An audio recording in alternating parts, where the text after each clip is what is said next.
Let's jump right into this explainer. Today, we're embarking on a super fascinating journey, exploring how an ancient language can literally build modern minds. We so often think of classical languages as these dusty relics of the past, just kind of confined to old manuscripts. But what if the very structure and vocabulary of a language could actively shape the character, the intellect, and the emotional intelligence of a young learner today? Well, that is exactly what we're going to uncover as we look at the pure magic of Sanskrit. So let's tackle the big question right up front. Can an ancient language wire a child's brain for both logic and deep moral character? I know, it sounds like a massive claim, right? We usually separate language arts from moral instruction and cognitive brain training. But as you'll see from our source material today, this specific language actually intertwines the whole shebang into one holistic learning experience. Okay, before we get all philosophical, let's look at the raw facts. Sanskrit is widely considered the mother of so many modern languages. And we aren't just talking regional ones like Hindi and Marathi. It actually shares deep historical roots with Latin and Greek. But it goes way beyond just history. Studies actually suggest that the act of memorizing and reciting rhythmic Sanskrit shlokas actively enhances a child's cognitive function, their memory, and overall brain plasticity. And honestly, the most mind-blowing part? Its grammatical structure is so incredibly precise and logical that researchers consider it one of the most suitable languages for computer algorithms. It is literally a language built on pure mathematical logic. Now, that highly logical foundation translates directly into a ladder of character building. Let's climb that ladder together, starting from the inside out. Our first concept here is Vinaya, which means humility or modesty. The source text gives us this absolutely beautiful axiom, Vidya dadati vinayam, which means true knowledge imparts humility. In the context of a child's education, this basically means all genuine learning has to begin with a foundation of modesty. Think about it. You simply cannot fill a cup that already believes it's full. And that brilliantly illustrates how a humble mind prepares us for the very next crucial step, Satyam, meaning truth or reality. The proverb here is actually one you might recognize. Satyameva jayate non-ritham. Truth alone triumphs, not untruth. Once a child learns humility, they drop their ego. And that allows them to see reality super clearly and stand firmly by the fact that truth, no matter how difficult, always wins in the end.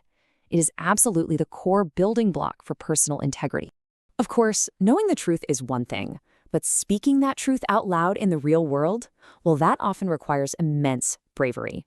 Which brings us to our next virtue, Sāhasam, or courage and valor, because fortune truly favors the brave.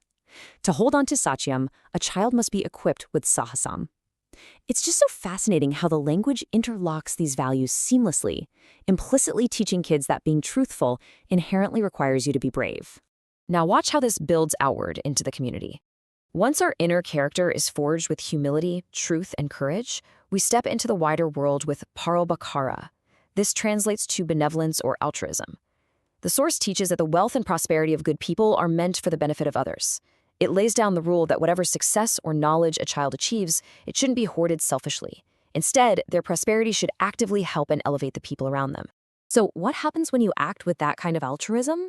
Well, this benevolent nature naturally attracts Mitram, or a true friend, an elixir of love and affection. By embedding this exact concept into their daily vocabulary, the language allows a child to really understand how to build deep, meaningful friendships. They learn to seek out connections based on true affection, mutual respect, and shared values, rather than just superficial playground ties. And as we expand those connections, the language also ensures we never forget exactly where we came from.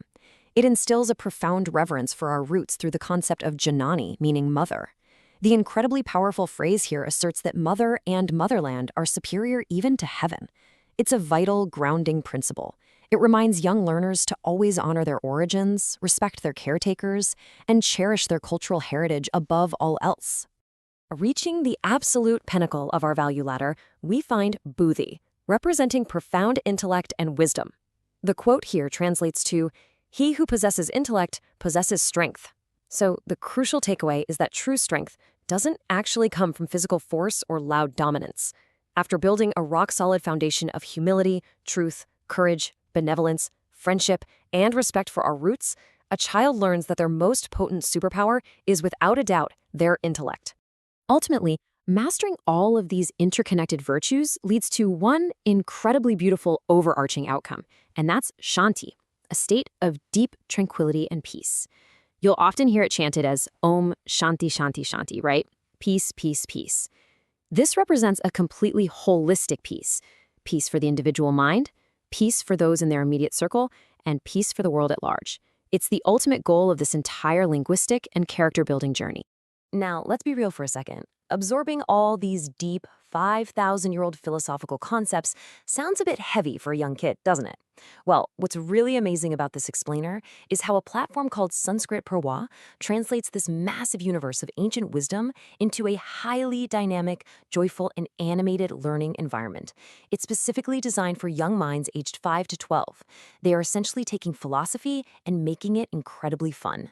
Instead of tedious academic drills or, forcing kids to stare at blackboards, which we all know doesn't work too well for young attention spans, they use a brilliantly child-centered approach. There is absolutely zero rote memorization here. None. Logic and values are absorbed organically through interactive play-way methods. They utilize classic Panchatantra stories brought to life, rhythmic Vedic chanting that actually feels like music, and tons of fun games, puzzles, and arts. And it's all facilitated by certified scholars who genuinely just love working with children. So, the crucial point is that this method actually works in the real world. It is not just a nice theory. And this is evidenced by over 500 happy students currently enrolled in their programs. These kids are living proof that profound cultural immersion and complex language learning can genuinely feel exactly like playtime. If you are at all curious about how to bring this into your own home, it is incredibly easy to start this journey for your child. It's just a simple 3-step process. First, you book a free 30-minute interactive demo class to see the magic firsthand. Second, you choose a program that fits perfectly, whether that's Sanskrit stories for the 5 to 9-year-olds or spoken Sanskrit for the 8 to 12 group. And third, you simply step back and watch them learn, grow, and enthusiastically embrace their heritage. To wrap up this explainer, I really want to leave you with a final thought to ponder.